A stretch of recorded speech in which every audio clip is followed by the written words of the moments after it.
Let's go into Quebec, because we're going to get, in 23 minutes, from Quebec to the Rocky Mountains. Those polls are going to close and results are going to start coming in, and we're going to lose track of some of these Atlantic Canadian battles.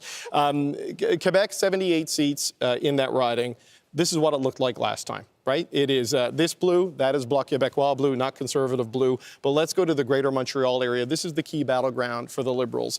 They need to dominate the island, and they need to move into the North Shore ridings. Oops, I just touched the map. Sorry about that, folks. That just shows you how sensitive it is. But they need to move into the North Shore ridings and the South Shore ridings, where they are in fights with the Bloc Québécois. And this is why Yves-François Blanchet's closing argument is so important in this particular race, by saying that we know Marc Carney is going to win, the Mr. Blanchet decision desk said, but you can send more Bloc Québécois members to Ottawa to stand up for the interests of Quebec, trying to woo people back who had huddled around the image of Marc Carney for security in the early stages of the election. Jagmeet Singh making a similar argument in English Canada. So watch for that in terms of whether the Liberals, whatever ground they lose in Atlantic Canada, whether they can make it up here. They want their number to start with a 4. They want to be at 40 or above.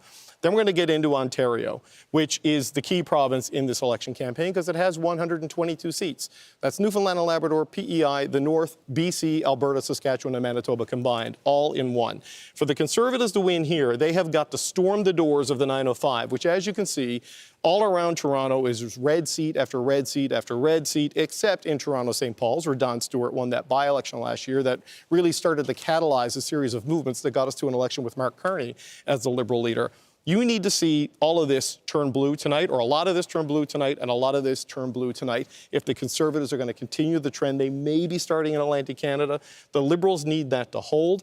And where they were hunting for their majority in the final days was in southwestern Ontario. Not so much these blue Conservative seats, but the orange seat in Hamilton, the green seat in Kitchener, the orange in London, the orange in Windsor.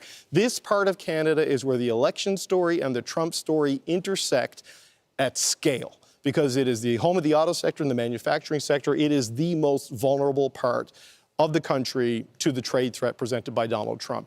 So if the Liberals are below the 25 mark in Atlantic Canada, when all of these polls open, they need to be at 40 in Ontario, they need to be at 80 in Quebec, because they need to hit the Manitoba border at around 145. They think they can win a seat in northern Manitoba. There's going to be a fight in the Winnipeg area where you can see St. Boniface should be fine for them. But it's these two NDP seats where the Liberals have ambitions, where the NDP needs to hold in their quest for party status, and they think they can actually take some seats from the Conservatives in Winnipeg West and in Kildonan and St. Paul. They believe they have a shot in Saskatchewan up here. This is a Conservative seat in the House of Commons that was just dissolved, but with the redrawing of the boundaries and the overlaying of the vote from the last election, it projects to go Liberal. Just a projection. That would be where they hope to gain. And of course, Edmonton and Calgary, NDP, Conservative, and Liberal fight. Heard that yet? We've had no reaction to this yet, so no